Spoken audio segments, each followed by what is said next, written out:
Everyone, welcome back to our YouTube channel AR study classes.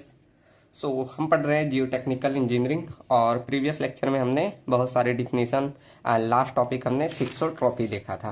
ठीक, चलो आज बढ़ते हैं अपने न्यू टॉपिक पे। आज हम पढ़ेंगे क्लासिफिकेशन ऑफ सॉइल।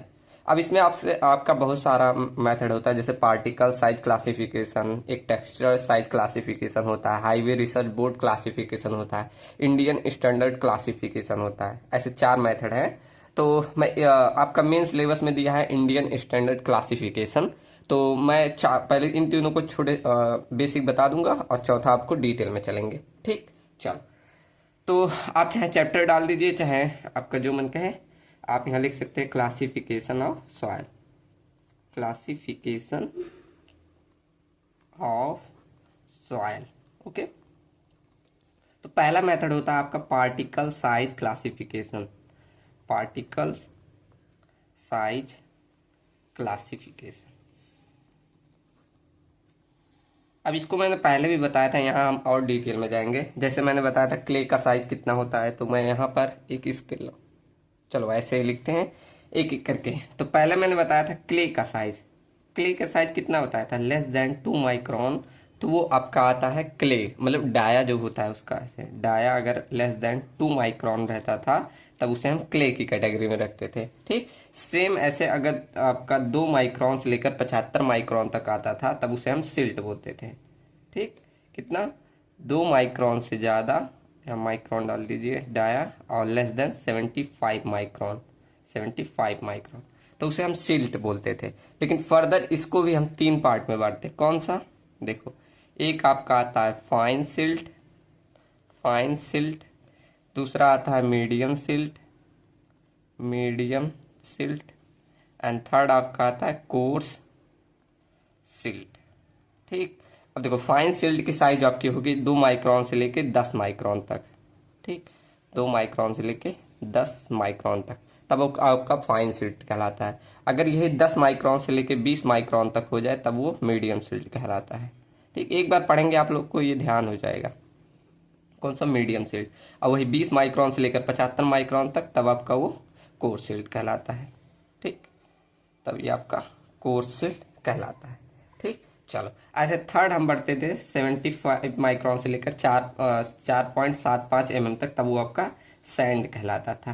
ठीक, कहाँ तक, 75 माइक्रोन से लेकर आपका डाया कितना हो जाता था, 4.75 mm तक, तो वो आपका क्या कहलाता था, सैंड। इसको भी हम 3 पार्ट में बांटते हैं। कौन, fine sand, medium sand and coarse sand. ठीक, फाइन सैंड एंड सेकेंड आपका medium sand, medium sand. And third आपका कोर्स सैंड। ठीक, अब फाइन सैंड का साइज कितना होगा, 75 माइक्रोन से लेकर ये आपका डाया आ जाता है 0.425 mm तक। ठीक, तब ये आपका कहलाता है फाइन सैंड। और यही अगर 0.425 mm से लेकर आपका आ जाएगा 2 mm तक, ग्रेटर देन 2 mm, तो ये आपका कहलाता है कितना, मीडियम सैंड। और यही 2 mm से लेकर अब कितना डाया जाए, 4.75 mm तक, तो आपका कहलाता है सैंड। ठीक, ओहो दिखा नहीं, चलो ये आपका हो गया। चलो अब बढ़ते हैं हम आगे। सैंड के बाद हमारा क्या आता था, ग्रेवल। ठीक, तो फोर्थ यहाँ हमारा आता था ग्रेवल, ग्रेवल। इसकी साइज क्या होती थी, ये हमारा 4.75 से लेकर 80 mm तक रहता था। डाया आपका 80 mm तक रहता था, तो उसे हम ग्रेवल की कैटेगरी में रखते थे। ठीक, अब इसमें 2 ही होता है, कौन, एक फाइन ग्रेवल, एक कोर्स ग्रेवल। एक आपका आता है फाइन ग्रेवल और एक आपका आता है कोर्स ग्रेवल।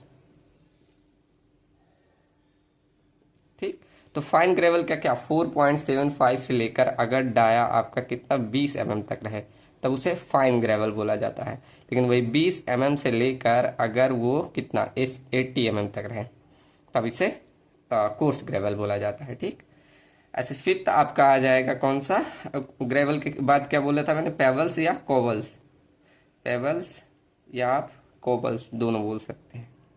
इसकी साइज कितना बोला था, 80 mm से लेकर आपका 300 mm तक रहे तो वो आपका कहलाता है क्या, पेबल्स या कोबल्स बोलते थे। लास्ट 6 हमने बोला था बोल्डर, ये कितना ग्रेटर देन 300 mm। बोल्डर्स अगर इसका डाया कितना 300 mm ज़्यादा आ जाए तो वो आपका कहलाता था, यहाँ डाया ग्रेटर देन कितना 300 mm, तो आपका कहलाता था बोल्डर। ठीक, चलो ये हमारा हो गया पार्टिकल साइज डिस्ट्रीब्यूशन। अब सेकंड आता है आपका method textural chart classification. Textural chart classification. ठीक, अब देखो इस मेथड में क्या होता है, आपको डिफरेंट डिफरेंट पार्टिकल जैसे क्ले का, आपको सिल्ट का, आपको ऐसे जो भी ग्रेवल हो गया, बोल्डर हो गया, इन सभी का आपको एक परसेंटेज मालूम रहेगा। उसके बाद एक आपको IS कोड द्वारा चार्ट दिया जाता है, मैं दिखाऊं, देखो ऐसे कुछ आपको एक चार्ट रहेगा ट्रायंगुलर, ये आपको एग्जाम में पूछा नहीं जाता, बस नॉलेज के लिए ध्यान रखना। तो इन सब के लिए ऐसे परसेंटेज आपको, जैसे परसेंटेज आपके लिए मालूम चल गया, सैंड मालूम चल गया, सिल्ट मालूम चल गया। अब जैसे जो परसेंटेज है, जहाँ मान लो 40 है, यहाँ मान लो, रुको मैं चलो पेन यूज कर लूँ, अब मालूम चलेगा। जैसे मान लो यहाँ इसका 40 हुआ, ऐसे 40 पे फिर यहाँ एक ऐसे लाइन खींचते हैं, फिर यहाँ जान लो सैंड का हुआ, सैंड का मान लो 60 हुआ तो ऐसे लाइन खींचते हैं, फिर मान लो ऐसे सिल्ट का हुआ तो ऐसे इसकी लाइन खींचते हैं। तो जहाँ पर देखो ये मिलते हैं ना, वही इसका कहलाता है इस प्रकार का क्ले हुआ। जैसे यहाँ मान लो यहाँ पर मिला क्ले लोम पे, तो क्ले लोम हुआ, क्ले पे मिलेगा तो क्ले हुआ, ऐसे सैंड क्ले पे हुआ, ऐसे मिल जाते हैं लाइन पे। ऐसे आप जो भी परसेंटेज रहेगा आपका एक ऐसे लाइन पे जाकर तीनों ऐसे तीनों सैंड क्ले सिल्ट मिलेगा, तो वो जहां पर तीनों लाइन एक साथ क्रॉस करती है वही आपका कहला जाता है, उस प्रकार की आपकी सॉइल है। ठीक, समझ में आया ना, बस यही टेक्सचर चार्ट क्लासिफिकेशन है। तो ऐसे पॉइंट में लिख लो, ये पहला, तो पहला पॉइंट क्या हुआ, ये ग्राफिकल रिप्रेजेंटेशन होता है। ठीक, तो it is a graphical representation. Graphical, ये आपके सिलेबस में नहीं दिया है, अभी लास्ट वाला दिया है, वही बस आप और ध्यान से देखिएगा। ये ग्राफिकल रिप्रेजेंटेशन होता है। ठीक, इसमें क्या होता है, आपको different percentage of clay, sand, silt, ये सब आपको नोट करना होता है। उसके बाद यही नोट करके आपको क्या एक इक्विलेटरल ट्रायंगल बनाते हैं, मीट करते हैं, मतलब ये तीनों साइड पे से मिलेंगे, आपको उन सभी को मिलाना है। जहां पर वो तीनों इंटरसेक्ट कर जाते हैं वही आपका सॉइल हो जाता है, मैंने दिखाया भी। ठीक, तो क्या लिख दो, in this type of classification, percentage of clay, sand and silt is noted। ठीक, हम नोट कर देते हैं। और यही तीनों क्या होता है, एक इक्विलेटरल ट्रायंगल बनाते हैं साइड में, हमने देखा ना वही ट्रायंगल वाला। तो it forms an equilateral triangle whose sides represent the percentage of clay को और silt को एंड सैंड को, ठीक, सिल्ट एंड सैंड, इन सभी को रिप्रेजेंट करेंगे। और उसके बाद हमें जो जो परसेंटेज मालूम रहेगा वही ऐसे मिला देंगे, इंटरसेक्ट करेगा, वही हमारा बता देगा कौन से प्रकार का सॉइल रहेगा। ठीक, तो the point of intersection on textural chart, on the textural chart, ठीक, वो क्या करता है, क्लासिफाइज द सॉइल। ठीक, वो हमारा सॉइल को क्लासिफाई कर देगा कि कौन सा प्रकार का सॉइल है। ठीक, बस इतना नॉलेज रखिए, बहुत है। सेकेंड मेथड बढ़ते हैं, highway research board classification system. इसको जब आप हाईवे पढ़ेंगे ना तो वहां भी ये यूज होगा, ध्यान रखना। जब हाईवे आप पढ़ेंगे तो ये जरूर आप पढ़ेंगे, हाईवे रिसर्च बोर्ड क्लासिफिकेशन। इसे एक नाम से और जाना जाता है पब्लिक, ऐसे शॉर्ट में लिख दो PRA और लिख दो रहा पूरा, public road public road administration बोला जाता है, एडमिनिस्ट्रेशन। ठीक, ये दो नामों से जाना जाता है। अब इसे हाईवे रोड रिसर्च क्लासिफिकेशन इसलिए बोला जाता है क्योंकि इसका मेन जो होता है हाईवे में जो आप सॉइल की सुटेबिलिटी रहेगी वो ज्ञात करने के लिए मतलब किया जाता है, इसीलिए इसे बोला जाता है हाईवे रोड रिसर्च क्लासिफिकेशन। ठीक, तो ऐसे लिख दो, दिस क्लासिफिकेशन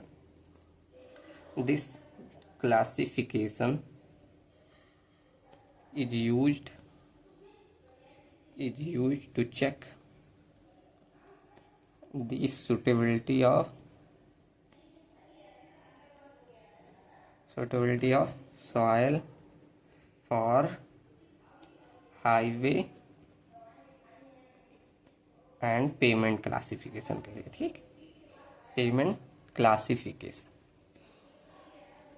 जब आप लोग पेमेंट डिजाइन पढ़ेंगे तो वहां पर ये फॉर्मूला यूज करेंगे। क्या, हम यहां से निकालते हैं ग्रुप इंडेक्स की वैल्यू। ग्रुप इंडेक्स मतलब जी आई जिसे बोला ग्रुप इंडेक्स। अब इसका फॉर्मूला होता है क्या, 0.2a प्लस में 0.01b इंटू डी प्लस में 0.005ac। ठीक, ये फॉर्मूला हम लेते हैं। यहाँ जीआई मतलब ग्रुप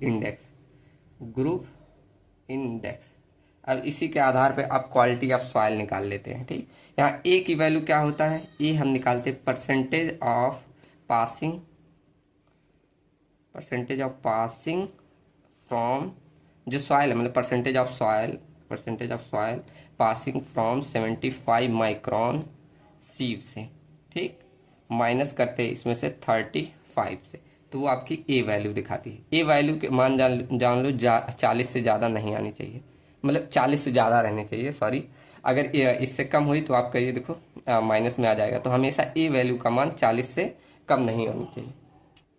मतलब सिंपल समझो कि ए वैल्यू का मान आपका 40 से ज़्यादा नहीं आनी चाहिए। ठीक, चलो ऐसा सेम बी का मान भी दिया है, जो परसेंटेज ऑफ सॉइल पास करे 75 माइक्रोन से, बस इसमें 15 माइनस कर देना। ठीक, सॉइल पासिंग सेम ऐसे सब है, पासिंग फ्रॉम 75 माइक्रोन सीव से, बस इसमें 15 माइनस कर देना। यहाँ भी आपका बी की मान जो है 40 से ज़्यादा नहीं आनी चाहिए। ठीक, चलो ऐसे सी आप निकालेंगे। इसमें देखो ए बी सी है, तीन चीजें है ना, तो सी का मान निकालेंगे आप WL मतलब लिक्विड लिमिट -40 करके। ठीक, ऐसे आप सी का मान निकालेंगे। यहाँ भी लिमिट दिया है कि सी की वैल्यू आपका 20 से ज़्यादा नहीं आनी चाहिए। ठीक, अब यहाँ पर डी भी आपका है, देखो डी। अब डी का कैसे निकालोगे, बस इसमें से प्लास्टिक लिमिट माइनस करते हैं, प्लास्टिक लिमिट -10 करना है। ठीक, तो वहां से डी का मान निकालें। अब यहाँ भी रेंज दिया है कि डी की वैल्यू 20 से ज़्यादा नहीं आनी चाहिए। ठीक, तो इस तरह कुछ हम हाईवे रोड क्लासिफिकेशन करते हैं। उसके बाद जो आपका वैल्यू मिला है, यहाँ पर मैं यहीं पर बना दे रहा हूँ, एक छोटा सा चार्ट है। आपको जो ग्रुप इंडेक्स मिलेगा और यहाँ क्वालिटी दिखा देंगे, क्वालिटी। ठीक, मान लो आपका वैल्यू जो आया ग्रुप इंडेक्स का 0 से लेकर 1 तक आया, या 2 से लेकर 4 तक, या 5 से लेकर 9 तक, या 10 से लेकर 12 तक, इतने तक ही रेंज रहता है। ठीक, ये ऐसे बना देना। तो अगर 0 से लेकर 1 तक आया तो आपका गुड क्वालिटी का है, अगर 2 से 4 तक है तो फेयर है, अगर 5 से 9 तक है तो वो पुअर क्वालिटी आ जाएगा, अगर 10 से 12 आ गया तो बहुत पुअर है, वेरी पुअर क्वालिटी। ठीक, तो इस तरह कुछ हम हाईवे रोड रिसर्च क्लासिफिकेशन करते हैं। ठीक, चलो बढ़ते हैं नेक्स्ट। आपका जो सिलेबस में दिया है इंडियन स्टैंडर्ड क्लासिफिकेशन सिस्टम। चलिए, तो हेडिंग डालिए इंडियन स्टैंडर्ड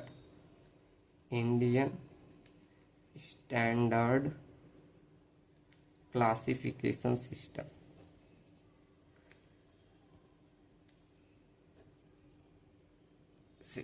ठीक, अब ये जो क्लासिफिकेशन है इंडियन स्टैंडर्ड क्लासिफिकेशन, ये बेस होता है पार्टिकल साइज डिस्ट्रीब्यूशन पे, प्लास्टिक कैरेक्टरिस्टिक्स पे, और आपका कंप्रेसिबिलिटी, इन तीन चीजों पे ये बेस होती है। ठीक, तो यहाँ लिख दो, ये जो इंडियन स्टैंडर्ड क्लासिफिकेशन है, ऐसे शॉर्ट में लिख दो ISC, Indian standard classification system is Indian standard classification of soil is done on basis of किस बेसिस पे, पहला आपका रहेगा जो पार्टिकल साइज रहेगा उसके आधार पे, पार्टिकल साइज डिस्ट्रीब्यूशन। ठीक, इसके आधार पे। सेकंड आपका जो प्लास्टिसिटी रहेगी उसके आधार पे, प्लास्टिसिटी कैरेक्टरिस्टिक। ठीक। थर्ड उसमें देखा जाता है कंप्रेसिबिलिटी। कंप्रेसिबिलिटी, ठीक, इन सभी के आधार पे देखा जाता है। अब जो ये इंडियन स्टैंडर्ड क्लासिफिकेशन सिस्टम आया, ये आया था यूएससीएस मतलब यूनाइटेड स्टेट क्लासिफिकेशन सिस्टम से, ठीक। मतलब ये जो हमारा ड्राइव हुआ था, it is drive from short में लिखते हैं यूएससीएस, ठीक, मतलब यूनाइटेड सॉयल क्लासिफिकेशन सिस्टम से, ठीक, यहाँ से ड्राइव हुआ था। अब ये जो यूनाइटेड सॉइल क्लासिफिकेशन सिस्टम था, ये बेस्ड था ग्रेडेशन पे, प्लास्टिसिटी पे एंड थर्ड कंप्रेसिबिलिटी, इन तीनों चीज़ों पे बेस्ड था, ठीक। कंप्रेसिबिलिटी इन पे बेस्ड था, ठीक। ये अंतर समझ में आया ना कि इंडियन स्टैंडर्ड जो क्लासिफिकेशन सिस्टम आया, ये लिया गया था कहाँ से? यूनाइटेड स्टेट क्लासिफिकेशन सिस्टम से इसको लिया गया था, ठीक। अब देखो, जब इनका क्लासिफिकेशन करते हैं तब इसको कुछ सिंबल यूज किया जाता है, अभी बाद में आपको और अच्छे से क्लियर होगा। जैसे जो सॉइल्स हैं उनको प्रीफिक्स और सफिक्स में दूसरी तरह से दिखाया जाता है। कैसे? अभी देखो मैं बना रहा हूँ, आपको ये एक बार पढ़ेंगे, एक दो बार पढ़ेंगे, आपको ये ध्यान हो जाएगा, ठीक।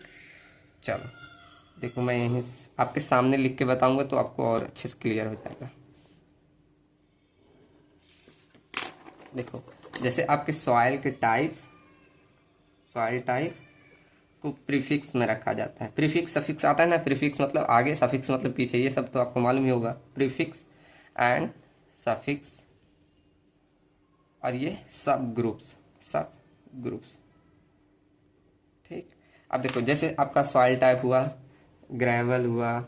ग्रेवल, आपका ऐसे सैंड हुआ, आपका सिल्ट हुआ, आपका क्ले हुआ, ऐसे ऑर्गेनिक सॉइल हुआ, ये सारे सॉइल के टाइप है ना। ऑर्गेनिक सॉइल हुआ, और ऐसे आपका पीट हुआ, ठीक। अभी इन सब का महत्व आगे पता चलेगा जब पूरा आप पढ़ लेंगे तब, ठीक। बस ऐसे समझते जाइए कि इन सभी को प्रीफिक्स में, ग्रेवल को हम जी से डिनोट करेंगे, सैंड को एस से, बस सिल्ट में अंतर आता है, सिल्ट को हम एम से डिनोट करते हैं, क्ले को सी से, ऑर्गेनिक सॉइल को ओ से, एंड पीट को पीटी से, ठीक। इस तरह ऐसे सब ग्रुप में, जैसे well graded, poorly graded, clay soil, silty soil, इन सभी को, जैसे आपका वेल ग्रेडेड, इसको हम डिनोट करते हैं डब्ल्यू से। ऐसे आपका पुअरली ग्रेडेड, इसको डिनोट करते हैं पी से। ऐसे आपका क्लेई सॉइल है, अगर क्लेई, तो इसको डिनोट करते हैं सी। अगर ये सिल्टी है, जहां सिल्ट है उसे समझो एम से, सिल्टी है तो एम से, ठीक। ऐसे आपका लो कंप्रेसिबिलिटी अगर है, लो कंप्रेसिबिलिटी, तो इसे डिनोट करते हैं एल से। ऐसे आपका आ जाए इंटरमीडिएट कंप्रेसिबिलिटी है, इंटरमीडिएट लिख लेना, ये कंप्रेसिबिलिटी है अगर, तो इसे आई से, ठीक। ऐसे अगर हाई कंप्रेसिबिलिटी है, ठीक, तो उसे एच से, कुछ ऐसे डिनोट करते हैं। ये अभी आगे आपको और अच्छे समझ में आएगा, ठीक। बस ये सीखते जाइए, कुछ पॉइंट में बता रहा हूँ। पहला तो ये सिंबल हो गया। अब ये जो हुआ, इसको बोलते हैं ग्रुप्स में ऐसे बांट, ये सब ग्रुप में बांटना, ठीक। यहाँ आप एक पॉइंट लिखना चाहें तो लिख सकते हैं, जो आपके यूसीएस क्लासिफिकेशन सिस्टम है, यूनाइटेड स्टेट क्लासिफिकेशन सिस्टम, इसमें जो क्लासिफिकेशन है वो 15 ग्रुप में बांटा गया है। Classification is divided into 15 groups, ठीक। ये 15 ग्रुप में बांटे गए, लेकिन इंडियन स्टैंडर्ड क्लासिफिकेशन को 18 ग्रुप में, ठीक, लिख देना ऐसे। इंडियन स्टैंडर्ड क्लासिफिकेशन सिस्टम को कितने? 18 ग्रुप में। अभी आपको समझ में नहीं आ रहा होगा क्या चल रहा है ये, जब अभी लास्ट में पूरा पढ़ लेंगे आपको, फिर एक बार रिवाइज करेंगे तो और अच्छे से क्लियर हो जाएगा, ठीक। अभी जो जो सिखाते जा रहा हूँ बस सीखते जाइए। पहला मैंने क्या बताया कि आपका ऐसे सिंबल्स के द्वारा, जैसे सॉइल टाइप को इस तरह, और उनके ग्रुप्स को, जैसे वेल ग्रेडेड है, पुअरली ग्रेडेड, इस तरह सफिक्स में इस तरह दिखाएंगे, ठीक। चलो, अगर आपको डाउट आ रहा होगा तो देखो, एक एग्जाम्पल देख लो बस। यहाँ एग्जाम्पल में, जैसे अभी हम बाद में ये सब यूज करेंगे, जैसे आपका जी, यहाँ जैसे ग्रेवल के लिए जी और डी और डब्ल्यू ऐसे लिखेंगे, तो इसका मतलब होता है वेल ग्रेडेड ग्रेवल, ठीक। ऐसे हम अभी बाद में अभी जब पढ़ोगे तो वहां देखना, अभी आगे जब क्लासिफाई ऐसे आपका सिल्टी सिल्ट हो जाए, जैसे मान लो सिल्टी सिल्ट को डिनोट करना है तो उसको एम से डिनोट करते हैं, ये आपका डिनोट करेगा सिल्टी सिल्ट को। ठीक, तो कुछ इस तरह से अभी आप आगे यूज करोगे। ठीक, बस ये एग्जाम्पल के थ्रू समझिए कि ये सारा सिस्टम है। ठीक, चलो अब देखो आगे, अगर आपको कोर्स ग्रेन्ड या फाइन ग्रेन्ड इन सभी को अलग दिखाना है तो कैसे मालूम चलेगा ये कोर्स ग्रेन्ड है या फाइन ग्रेन्ड। देखो यहाँ हेडिंग लिखो, कोर्स ग्रेन्ड। चलिए देखो, अगर आपको कोर्स ग्रेन्ड सॉइल अगर ये डिफाइन करना है तो कैसे करोगे। तो देखो कैसे करोगे इसको क्लासिफिकेशन, आपको एक सीव लेना, कितना 75 माइक्रॉन की सीव, मतलब 4.75 माइक्रॉन की, और एक 75 माइक्रॉन की, ये दो सीव लेना है। क्या मैंने बोला, एक आपको 4.7 माइक्रॉन की सॉरी mm की सीव लेना है और एक 75 माइक्रॉन की, और उसमें से अगर 50% पार्टिकल ऐसे रिटेन करके इस पे रुक रहे हैं, मतलब 75 माइक्रॉन पे रिटेन कर रहे हैं, कितना 50% पार्टिकल, तो आपका कोर्स ग्रेन कहलाता है। ठीक, क्या मैंने बोला कि अगर आपका if more than 50% particle, 50% of soil particles retain on कहाँ पे, 75 माइक्रॉन सीप पे। ठीक, तब उसे हम क्या बोलते हैं, then it is known as क्या बोलोगे, कोर्स ग्रेन सॉइल। ठीक, चलो ऐसे आपका अगर यही 75 माइक्रॉन से अगर पास कर जाता है तो वो फाइन ग्रेन सॉइल कहलाता है। ठीक, ये सब अभी सीखते जाइए, बस अभी आपको समझ में आएगा क्या चल रहा है। फाइन ग्रेन सॉइल, ठीक, बस वही सारा लिख दीजिएगा। चलो मैं लिख दे रहा हूँ, if more than 50% particle, 50% soil particles passing from कहाँ से, 75 माइक्रॉन सीव से। ठीक, तब उसे हम क्या बोलते हैं, फाइन ग्रेन सॉइल। यहाँ फाइन ग्रेन सॉइल बोलोगे। ठीक, चलो ये समझ में आया ना कि फाइन ग्रेन सॉइल और कोर्स ग्रेन सॉइल को कैसे क्लासिफाई करोगे। ठीक, चलो अब देखो, अब आपको अगर बताना है कि ग्रेवल है या क्ले, तब उसे कैसे बताओगे। जैसे आपको बताना है ग्रेवल है या आपका सैंड, इसको कैसे बताओगे।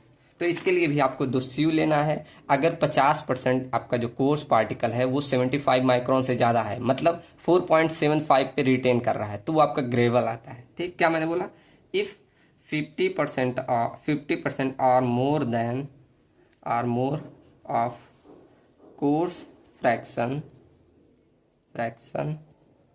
कितना है, having size greater than 75 micron, मतलब कि वो रिटेन करने चाहिए किस पे, 75 रिटेन ऑन 4.75 mm, इस पे अगर रिटेन कर रहे हैं तब उसे हम बोलते हैं gravel. Then it is known as gravel. ठीक, तब उसे ग्रेवल बोलोगे। यही अगर आपका नहीं रिटेन कर रहा, पास कर जा रहा है, तो आपका बोला जाता है सैंड।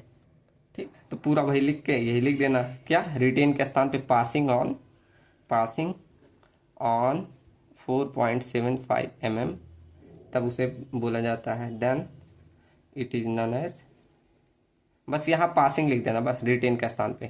ठीक, नन एज क्या, सैंड। ठीक, चलो तो यहां से मैंने ग्रेवल और सैंड इन दोनों को क्लासिफिकेशन कर दिया। ठीक, अब चलो, अब हम बढ़ते हैं क्लासिफिकेशन पे। अब इसमें जब क्लासिफिकेशन करते हो तो 3 केसेस लिया जाता है। केस नंबर फर्स्ट लेते हैं, जब हमारा फाइन्स हो, जब सॉइल में फाइन्स की मात्रा, फाइन्स जो है लेस देन 5% इतनी हो, और एक अब लेंगे 5 से 12%, एक 12% से ज्यादा। ये 3 केसेस बनते हैं। ठीक, तो केस फर्स्ट हमने लिया कि अगर आपका जो सॉइल में फाइन की मात्रा है 5% कम है, तब वहां हम मानते हैं कि जो सॉइल में है वो फाइन एकदम नेग्लिजिबल है। जो फाइन पार्टिकल जैसे क्ले हो गया, सिल्ट हो गया, ये उस सॉइल पार्टिकल में है ही नहीं। समझ में आया नहीं? एक बार और सुनो कि हम यहाँ केस लेके चले, आप कोई सॉइल लिए, उसमें जो फाइन्स है, मतलब जो छोटे छोटे पार्टिकल है, जैसे क्ले का हुआ, सिल्ट का हुआ, ये अगर 5% से कम है तो वहां हम मानते हैं कि फाइन पार्टिकल है ही नहीं। ठीक, समझे ना? तो यहाँ लिख दो इन दिस केस, ऐसे लिख देना यहाँ सिल्ट, सिल्ट का क्ले को हम नेग्लेजिबल मानते हैं, नेग्लेजिबल। ठीक, मतलब यहाँ एक पॉइंट में लिखो कि इन दिस केस हम प्लास्टिसिटी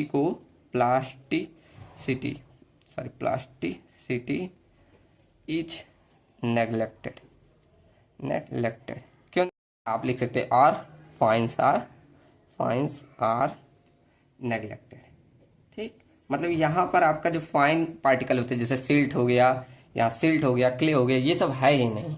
ठीक, यहाँ पर सिर्फ कौन कौन सा रहेगा? एग्जाम्पल में आपका जैसे GW, मतलब वेल ग्रेडेड ग्रेवल यही रहेगा।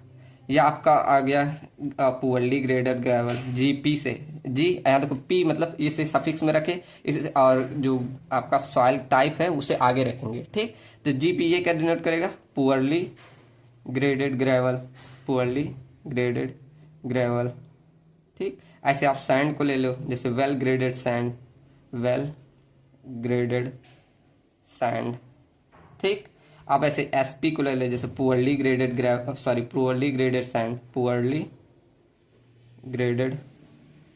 Sand.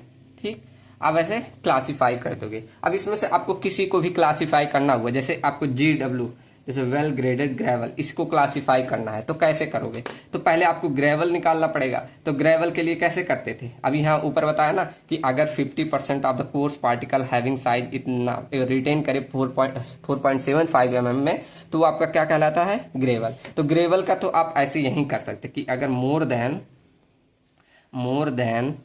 50% of coarse fraction is retain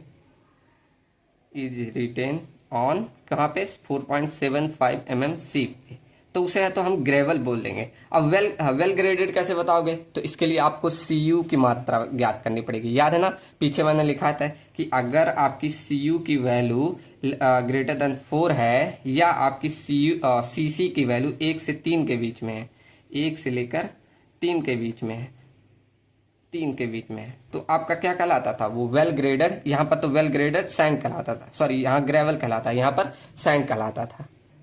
ठीक, तो यहाँ पर लिख देना वेल ग्रेडेड ग्रेवल बोलते थे, या वेल ग्रेडेड ही डिफाइन करते थे ऐसे। ठीक, तो लिख देना वेल ग्रेडेड ग्रेवल बोलते थे, यहाँ वेल ग्रेडेड सॉइल बोला जाता था। ठीक, याद है ना, पीछे जाकर पलटोगे आपको ये मिल जाएगा। तो इस तरह हम वेल ग्रेडेड को डिफाइन करते थे। ठीक, याद है ना? तो ऐसे आपको पुअरली को अगर डिफाइन करना हुआ तो जैसे आपका ये GP, इसको डिफाइन करना हुआ तो ग्रेवल को आप कैसे डिफाइन करते थे? ऐसे ही ना कि अगर ग्रेवल क्या होता है, जहां पर 50% पार्टिकल 50% कोर्स, अब शॉर्ट में लिख दे रहा हूँ, कोर्स फ्रैक्शन कहां पर? 4.75 mm पे रिटेन करें तो आपका ग्रेवल हो जाता था।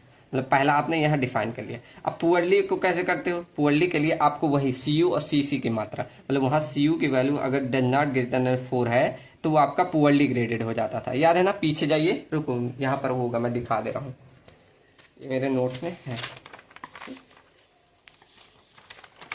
चलो एक सेकंड में निकाल दो। चलो यहाँ देखो, मैंने लिखा नहीं है, लिख देना कि अगर Cu is does not greater than 4 तो वो आपका क्या हो जाता है? Poorly graded. यहाँ लिखा नहीं है मैंने, पुअरली ग्रेडेड सॉइल। ठीक, आपका ग्रेवल हो जाता है। ठीक, तो ऐसे आप डिफाइन करते हो।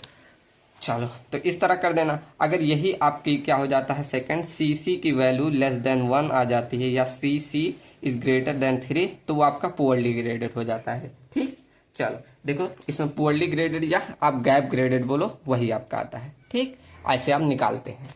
ठीक, ऐसे आप सबका निकालेंगे। आपको सैंड का निकालना है तो सैंड के लिए पहले सैंड का केस ले लेना कि 50% पास करना चाहिए, उसके बाद पुअरली और वेल ग्रेडेड के लिए आपको ये केस ले लेना है। ठीक, समझ में आया ना? एक बार फिर से सुनिएगा।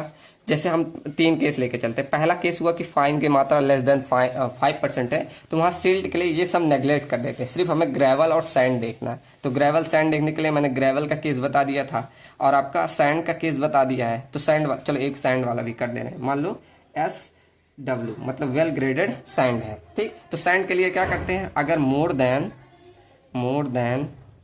50% of soil particles are passing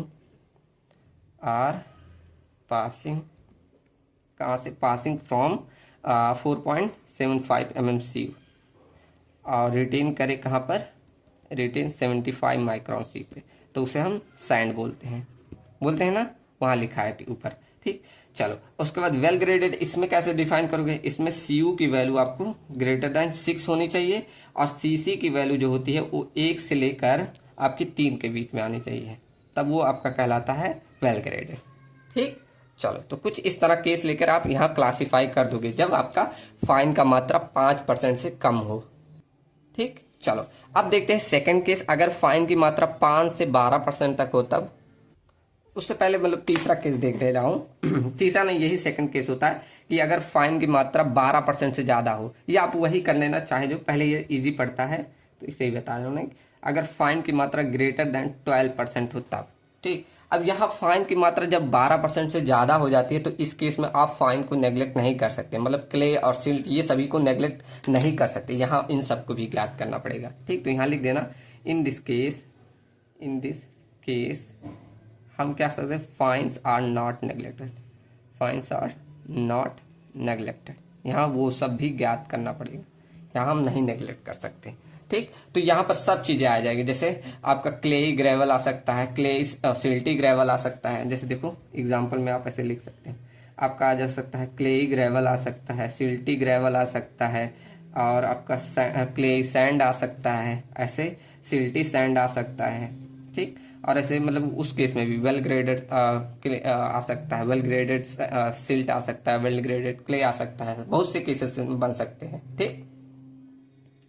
और इसमें डुअल सिंबल भी आ सकते हैं, डुअल सिंबल मतलब जैसे GCGM, अब इसका मतलब क्या, क्ले ग्रेवल विथ सैंड, ऐसे देखो यहाँ ये G मतलब आपका ग्रेवल और C मतलब आपका क्ले, ठीक। तो यहाँ ऐसे लिखोगे क्ले, ये ऊपर वाला पहले, चलो इसको बता रहा हूं, तो क्ले ग्रेवल, अब यहां फिर से ग्रेवल मत लेना, क्ले ग्रेवल लिख देना बस विथ सिल्ट, ठीक। इसे कहते हैं डुअल सिंबल। ऐसे बहुत सारे हैं आपका, जैसे GM आ जाए GC के साथ, मतलब यहाँ सिल्टी ग्रेवल विथ क्ले, देखो सिल्टी या M से सिल्टी और G से ग्रेवल, फिर लास्ट वाला सिंबल यहाँ विथ क्ले, ठीक। समझ में आया ना, ऐसे अभी और लिख दे रहा हूँ, रुको समझ में आएगा। यहाँ ऊपर वाले लिख दो, देखो इसको क्या बोलोगे, क्ले ग्रेवल, ठीक। ऐसे आप M से क्या देना, सिल्टी ग्रेवल, ऐसे आप क्ले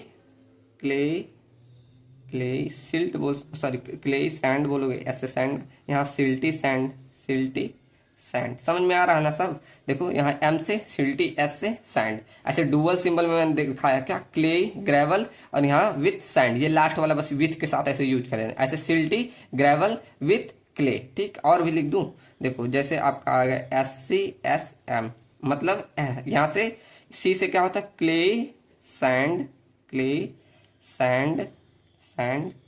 विथ, यहाँ M से लास्ट में सिल्ट, ठीक। और लिख दू, एक और लिख दे रहा हूं, आपका SMSC, मतलब M से क्या आपका सिल्टी सैंड विथ, यहाँ पर C से क्ले, ऐसे बहुत सारे केसेस बन सकते हैं। अब एक केस को हम पढ़ते हैं, ठीक। चलो जैसे आपको डिफाइन करना हुआ GC को, तो ग्रेवल को तो आप डिफाइन कर लेंगे, यहाँ G से ग्रेवल को डिफाइन कर लेंगे, और क्ले को कैसे डिफाइन करोगे, ग्रेवल डिफाइन कर सकते हैं ना, कैसे कि अगर आपका मोर देन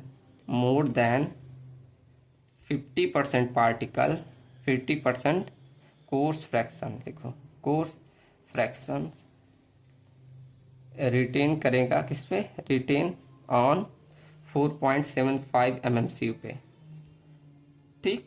तो उसे हम ग्रेवल बोल देते हैं, ठीक, ग्रेवल बोल देते हैं। अब क्ले को, यहाँ देखो दूसरा टर्म क्ले है। अब क्ले को कैसे निकालते हैं, तो क्ले को जो भी आपका जैसे क्ले हुआ, सिल्ट हुआ, इसको हम प्लास्टिसिटी चार्ट द्वारा दिखाते हैं। ठीक, सेकंड जो हम दिखाएंगे, ये क्ले को हुआ, कुछ भी हुआ, जैसे क्ले हुआ, सिल्ट हुआ, जो भी फाइन्स है उनको हम दिखाते हैं प्लास्टिसिटी चार्ट द्वारा, प्लास्टिसिटी चार्ट द्वारा।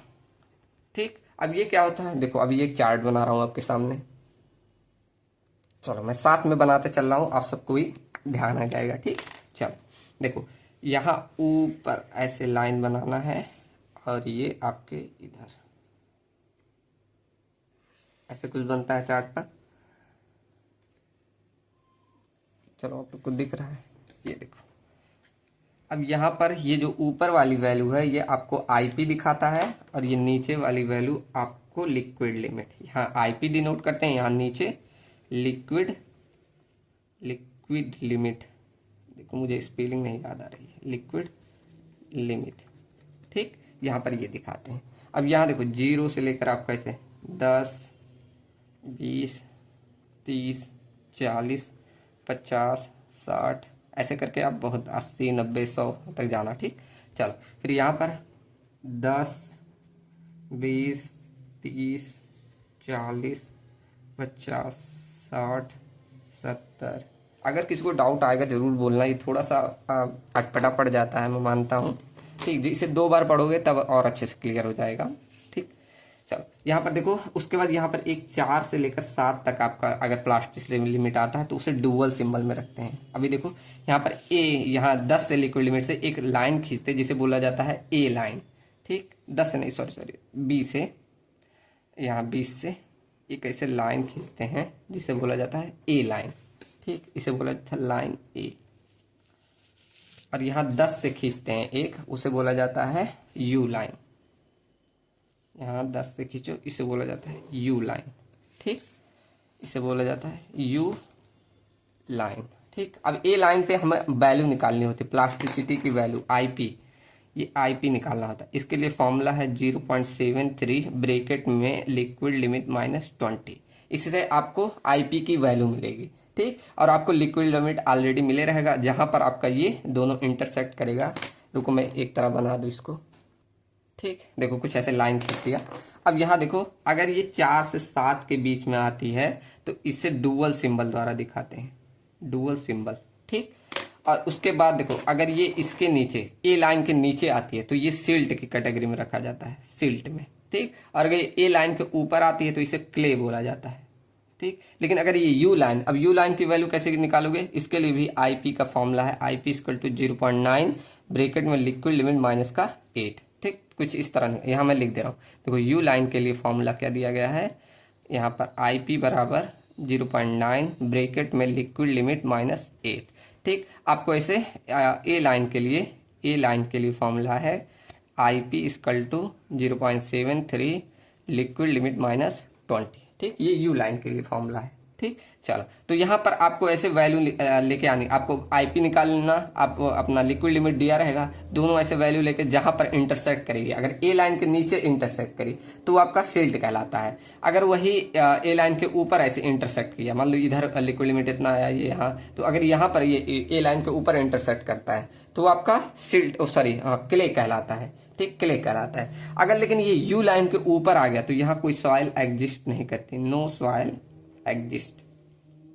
ठीक, ये ध्यान रखना। अगर लेकिन आईपी की वैल्यू इतने में 4 से 7 के बीच में आई, इसमें इंटरसेक्ट करती है तो इसे ड्यूअल सिंबल द्वारा दिखाते हैं। जैसे बोला जाता है ClMl, मतलब low compressible clay and low compressible silt, इस द्वारा दिखाते हैं। ठीक, चलो अब देखो इसको 3 भागों में बांटते हैं, यहां से लेकर आपका 30 तक। अगर यहां से है, देखो मैं ये इधर ज्यादा बना दिया। ठीक, ये थोड़ा पास पास और रखना। ठीक, यहाँ 30 से लेकर अगर आपका है, उसके बाद यहाँ 50 तक, यहाँ तक इसको बोला जाता है यहाँ पर लो कंप्रेसिबल, यहाँ मीडियम और इसको हाई। ठीक, कुछ इस तरह दिखाते हैं। इस पर न्यूमेरिकल भी आते हैं, मैं न्यूमेरिकल जब यूनिट फर्स्ट खत्म हो जाएगा उसके बाद लगवा दूंगा। ठीक, चलो तो ये कुछ प्लास्टिसिटी चार्ट होता है, वहां से आपको सिल्ट और क्ले निकाल लेंगे। ठीक, समझ में आया ना, इस चार्ट द्वारा आपको निकालना है। ठीक, तो यहाँ पॉइंट पे लिख लो कि if IP value IP value मत लिखो, इफ लिखो अगर सॉइल जो लाई कर रहा है अबव द ए लाइन के, ऐसे आईपी वैल्यू में if soil lies above A line, अगर ए लाइन के ऊपर लाई कर रहा है तब उसे क्या बोला जाता है, देन इट इज क्ले। ठीक, यही मैंने बोला ना कि अगर आईपी की वैल्यू क्या बोल रहा है उसके ऊपर, ए लाइन के ऊपर आ रहा है तब उसे बोला जाता है क्ले। अगर नहीं लाई कर रहा है, नीचे आ रहा है, तो उसको सिल्ट बोलेंगे। ठीक, चलो समझ में आया ना सबको। ऐसे अगर नीचे आएगा तो सिल्ट, ऊपर आया तो क्ले। ठीक, तो ये तो एक एग्जाम्पल मैंने बता दिया। अब यहाँ डिफाइन कर दिया ना, ग्रेवल को यहाँ डिफाइन कर दिया, क्ले को यहाँ। एक एग्जाम्पल और ले लेते हैं, एक एग्जाम्पल और ले लो, आपको मैं सिल्ट का दिखा दूं। जैसे SM सिल्ट अगर निकाल लूंगा तो सिल्ट को तो आप सेम ऐसे ऊपर जैसे दिखाए वैसे दिखा देना, सिल्ट सेम एज एवम में लिख देना। ठीक, सेम एज एवम, जैसे आपने ऊपर दिखाया वैसे कर देना। ठीक, सेकंड आपको जैसे सिल्ट को दिखाना हुआ M की वैल्यू को सिल्ट, अब इसे कैसे दिखाओगे, इससे आपको अगर आपकी जो IP है आएगी, IP सॉइल की वैल्यू ये लेस देन होगी IP लाइन से, मतलब नीचे आएगी, तब वो आपका सिल्ट हो जाएगा। ठीक, समझ में आया ना। चलो, और यहाँ एक नोट पॉइंट पे लिख दो कि अगर जो IP की वैल्यू है 4 से 7 के रेंज में आती है तो वहां डुअल सिंबल ये यूज किया जाता है। ठीक, तो लिखना dual symbol is observed when IP ranges between 4 to 7, इस रेंज में आएगी तो वो आपका क्या कहलाएगा, डुअल सिंबल में। ठीक, अब चलो लास्ट बढ़ते हैं थर्ड केस। ठीक, थर्ड केस क्या है, जब अगर आपका फाइन का परसेंटेज 5 से लेकर 12% रहे, या पूरा लिखना परसेंटेज फाइन्स आपका जो रहे 5 से लेकर 12%, इस रेंज में आए, तो इसमें आपका ग्रेडेशन भी आएगा, प्लास्टिसिटी, दोनों चीज कंसीडर करनी पड़ेगी। ठीक, तो ऐसे लिख दो, इन दिस केस आपको ग्रेडेशन और फाइन, एंड जो फाइन मतलब प्लास्टिसिटी बोल सकते हो, ये दोनों कंसीडर की जाती है, बोथ आर कंसीडर्ड। ठीक, कंसीडर्ड। ठीक, अब यहाँ पर आपको दोनों सिंबल ऐसे दिखाने पड़ेंगे, यहाँ भी डुअल सिंबल का ही यूज किया जाता है। जैसे एग्जांपल में देख लो, GW और GC, मतलब यहाँ पर well graded gravel with clay, यहाँ यही यूज होता है। ठीक, ऐसे आप बहुत सारे एग्जांपल दे सकते हैं, जैसे GW GM। अब यहाँ क्या, well graded gravel with silt लिख लेना। ठीक, ऐसे आपका हो गया SW SC, मतलब well graded sand with clay. ठीक, ऐसे आप और भी दे सकते हैं, SW SM, मतलब well graded sand with silt. ठीक, आप ऐसे और दे सकते हैं GP GC। ठीक, ये मतलब poorly graded gravel with clay. ठीक, आप ऐसे डुअल सिंबल द्वारा दिखा सकते हैं। मेन आपका जो न्यूमेरिकल पूछा जाता है वो जो आपका सेकंड केस बताया हूं उस पे आपके न्यूमेरिकल आते हैं। ठीक, तो उस पे न्यूमेरिकल ट्राई कीजिएगा। और आपका बस एक लेक्चर अब इस यूनिट में आएगा, क्या हम पढ़ेंगे सॉइल स्ट्रक्चर के बारे में, मतलब क्ले मिनरोलॉजी, डिफरेंट टाइप के क्ले मिनरोलॉजी होती है, जैसे आपका मोंट मोरलेनाइट, कैल्नाइट, हैलासाइट। ठीक, ये सारे 4 मिनरल्स हैं, हम पढ़ेंगे अगले लेक्चर में। अभी ये ज़्यादा आपको डीप पड़ गया होगा। ठीक, तो इसलिए इसको इतना ही करते हैं, एक बार रिवीजन करिएगा जरूर, तब और अच्छे से क्लियर हो जाएगा। ठीक, चलो मिलते हैं नेक्स्ट वीडियो में। Thank you and thanks for watching.